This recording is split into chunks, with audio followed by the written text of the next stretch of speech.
အားလုံးပဲမင်္ဂလာပါဒီနေ့မှာတော့ဘဲကင်ကိုအိမ်မှာဖို့မလို့ပဲနဲ့အလွယ်လုပ်လို့ရတယ်ဘဲကင်နဲ့အနီးဆက်ဆုံးတူတဲ့ဘဲကင်လုပ်နည်းလေးကိုမျှဝေပေးချင်ပါတယ်ရှင်ပထမဆုံးတန့်စင်ထားတဲ့ဘဲတွေကိုစားနေပါမယ်เนาะစားကိုကြတော့ဘိုက်ထဲကိုအပြင်းတွေကိုအားလုံးနှောက်နေပြရပါမယ်ရှင်နေပြီးတော့တညနှက်ပါမယ်နှက်ပြီးသားဘဲတွေကိုတူနဲ့ထိုးလို့ရတဲ့အထီဣနေအောင်ပေါင်းပေးရပါမယ်ရှင်ပြီးရင်တော့ဒါကက်စီနဲပါကက်စီနဲကိုညီမတို့ဘဲကင်အပေါ်ရမှာတုပ်ဖို့အတွက်သုံးပါပါဒီလိုရေဖြောထားလိုက်ရင်ရပါပြီ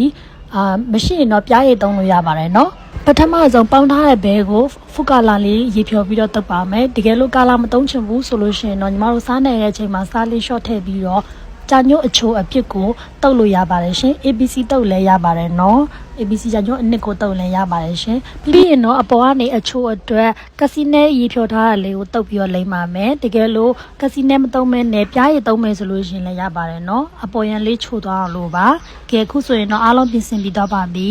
ညီမခုနကတော့ကပေါင်းတဲ့အချိန်မှာပဲဘိုက်ထဲကိုချင်းပြားကြီးကြီးလေးရိုက်ထည့်ပြီးတော့ပေါင်းရတာလေးပြောဖို့ကြံသွားလို့ပြန်ပြပေးတာပါเนาะဒီလိုလေးထည့်ပြီးပေါင်းပေးပါစပြီးတော့ကြော်ပါမယ်ရှင်ဟုတ်ပါတယ်စီပူပူဒဲကိုထည့်ပြီးတော့မှဘဲကောင်လိုက်ကိုထည့်ပြီးတော့ကြော်တာပါနော်ဘာလို့ဆိုဘဲကင်ဖို့မရှိလို့ပါရှင်ဒီလိုကြော်တဲ့ချင်အပြင်ဘဲရဲ့မွေးတဲ့အနက်လေးထွက်လာတယ်ပေါ့နော်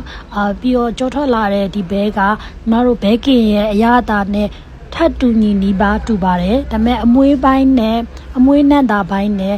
အသားကျစ်တဲ့အပိုင်းလေးတော့နည်းနည်းလေးခွာခြားမှုရရှိမှာပေါ့နော်ဒါပေမဲ့တော်တော်လေးတူပြီးစားလို့ကောင်းပါတယ်နော်ကဲဒါဆိုရင်တော့ဒီလိုနေထားလေးဆိုရင်တော့ရပါပြီရှင်ကြော်ပြရဲ့ဘဲလေးတွေအေးခံပြီးတော့ညီမတို့ခုတ်ပါမယ်ပဲရဲ့အယိုးတွေလည်းမင်းနေတာမန်တွေကိုပကံအောင်မှခံထားပြီးတော့မှ